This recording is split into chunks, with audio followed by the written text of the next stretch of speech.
अब प्रश्न उठता है दोस्तों कि परमेश्वर सबसे पहला लिखा है God speaks, man of God interprets.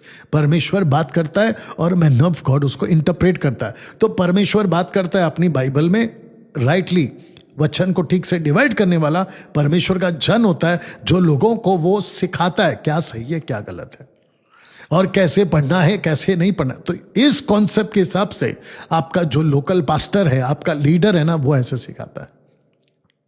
आशा करता हूं कि दोस्तों आप समझ रहे हैं। तो सारा खेल इंटरप्रिटेशन का है। किसका है सारा खेल? इंटरप्रिटेशन का।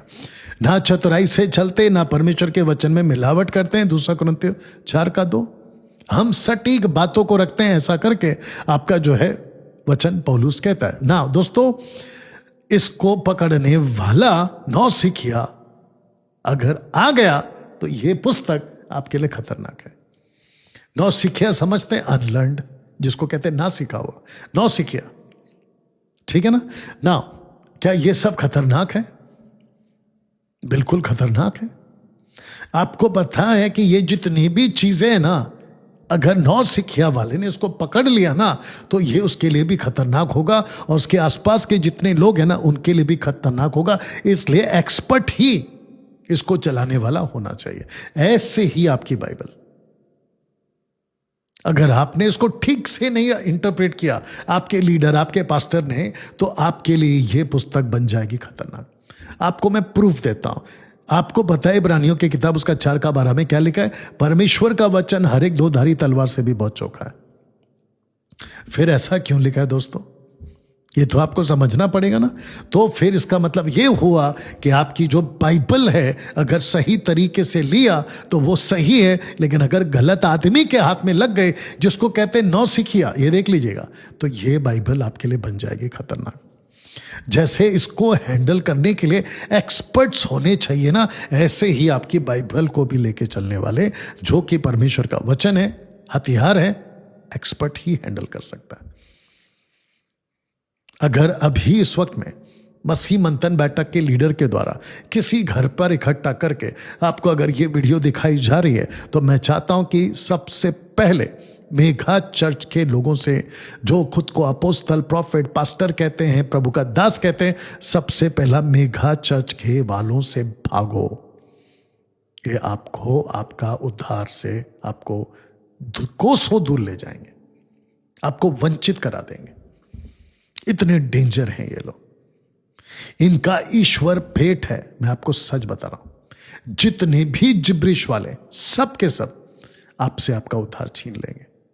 बी केयरफुल ना दोस्तों। इसको भी इस्तेमाल करने वाला एक्सपर्ट होना चाहिए। आपको मैं एक एग्जांपल देता हूं कि कैसे एक व्यक्ति को, जिसकी मैंने स्क्रीनशॉट आपके लिए लगाई है, जिसका नाम है सुनील मसीह, ये अन्य भाषा को कहता है कि डैनियल राज, अगर अन्य भाषा कोई बात कर रहा है, कौन सी? लूसीफर की, यानी कि शैतानी भाषा, उसको बोलने दो। आप कौन होते बोलने वाले? तो इसका मतलब ये हुआ कि इस शख्स को जिसने भी सिखाया वो जिब्रिश की भाषा इसी बाइबल से, अब वो बाइबल इसके लिए बन गई है खतरनाक। ऐसे ही पेंटिकॉस्टल कैरिस्मेटिक ग्रुप वाले, जितने भी सेवक है जो जिब्रिश स्पीकिंग में बिलीव करते हैं, वो सारे के सारों ने इस बाइबल को उनके लोगों के लिए खतरनाक बना दिया। तब जाकर लिखा है कि सेवक जो नौसिखिया है, अन्य भाषा बुलवा रहा है और बाइबल को खतरनाक बना रहा है।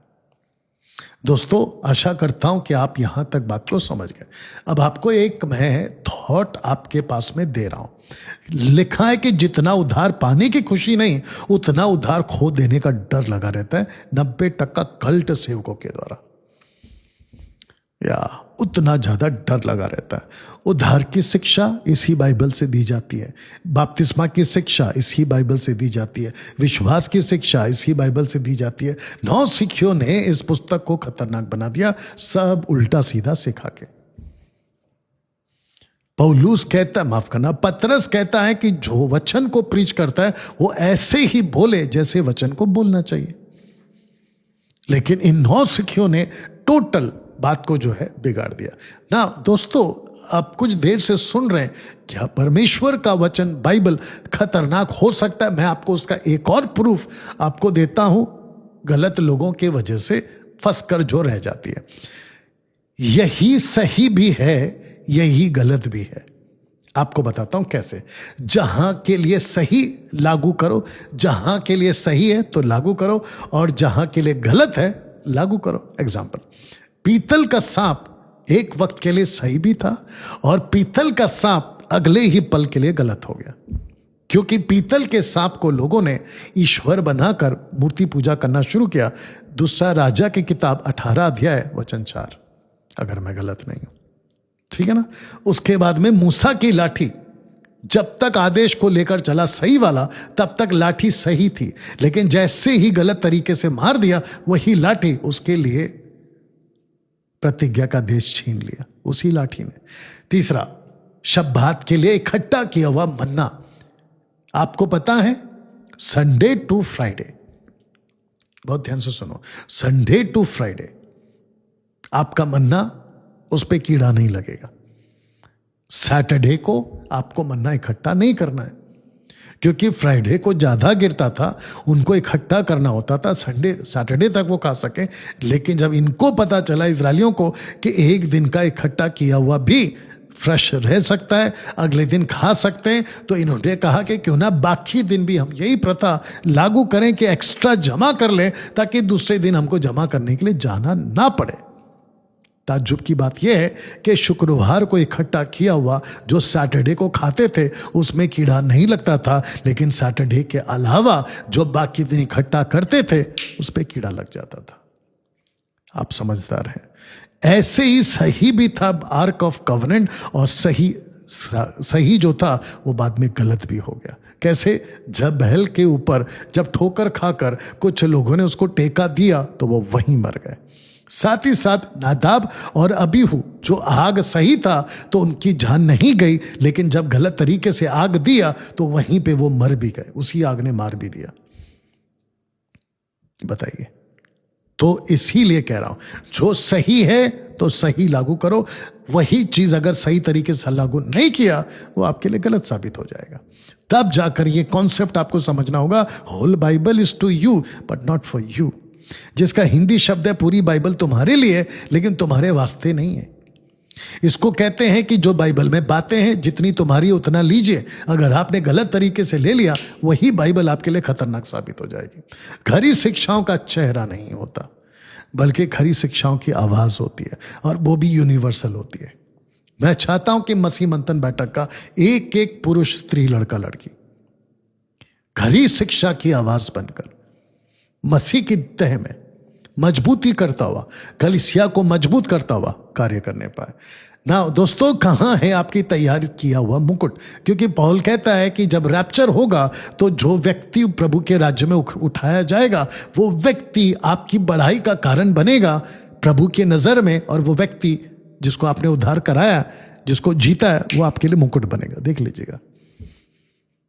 तो रैप्चर में आप इस पृथ्वी से कुछ नहीं ले जा सकते, ना सोना, ना चांदी, ना प्रॉपर्टी, लेकिन जिन आत्माओं को आपने जीता है, जिनको आपने छेला बनाया, उनको ले जाओगे, और वो आपका मुकुट है। तब जाकर मैंने लिखा है कि कहाँ है आपकी झुंड, जिनको आप तैयार कर रहे हो। नहीं तो काफी लोग बाहर हैं जो आपको इसी बाइबल को गलत साबित करके आपसे आपका उद्धार अलग करवा दे रहे हैं।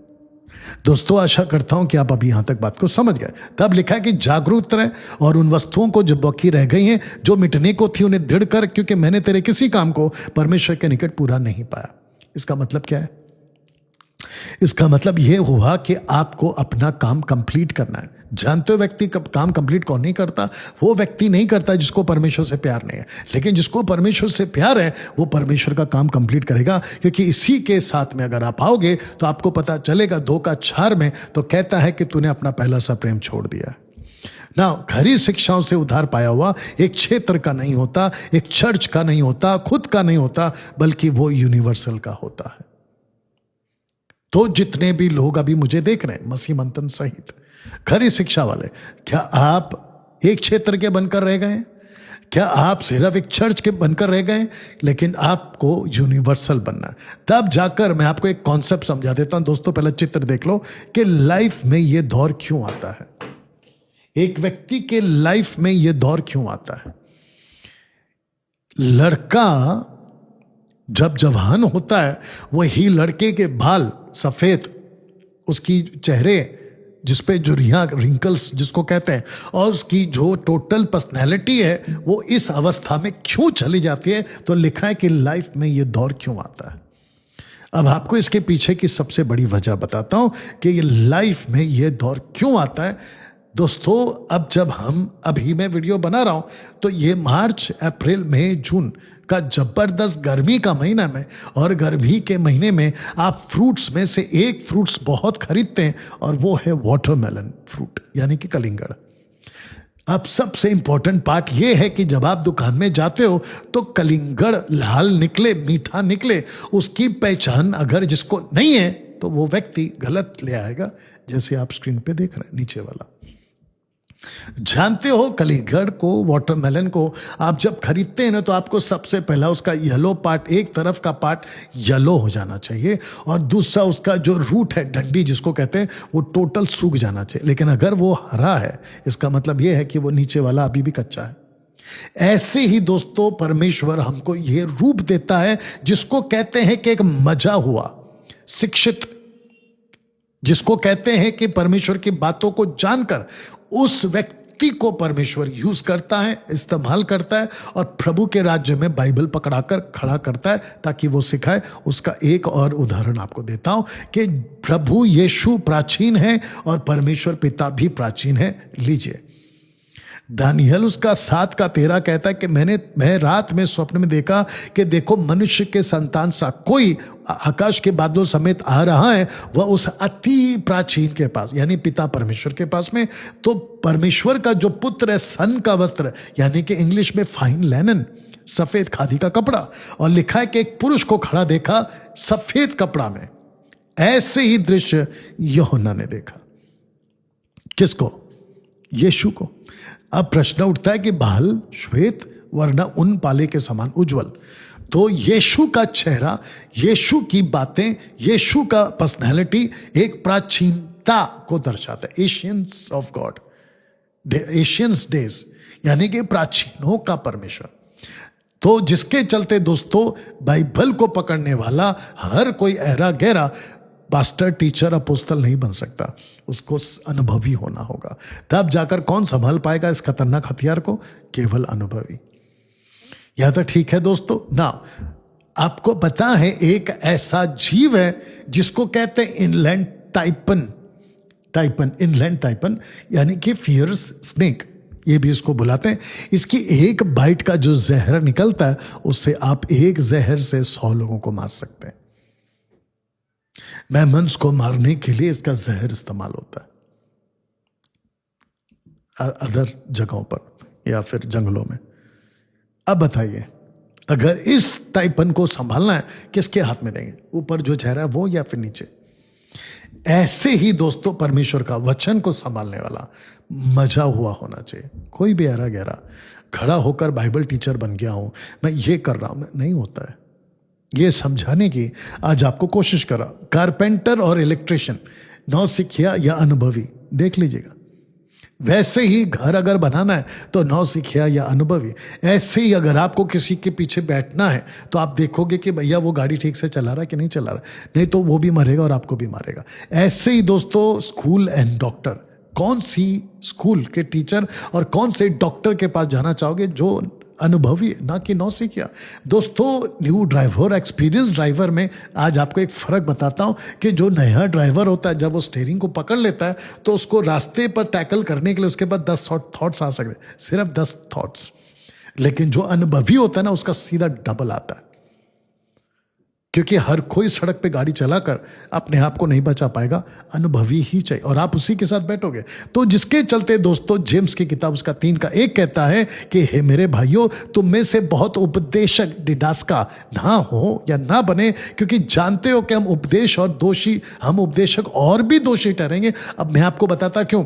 बाइबल टीचर दोषी क्यों ठहरेंगे? क्योंकि वो प्रीच करते करते, स्पीच लिखा है, वचन मतलब स्पीच, बात करते करते अपनी बात पे नहीं टिकते, बदल देते हैं और वो बाइबल को बना देते हैं आपके लिए खतरनाक।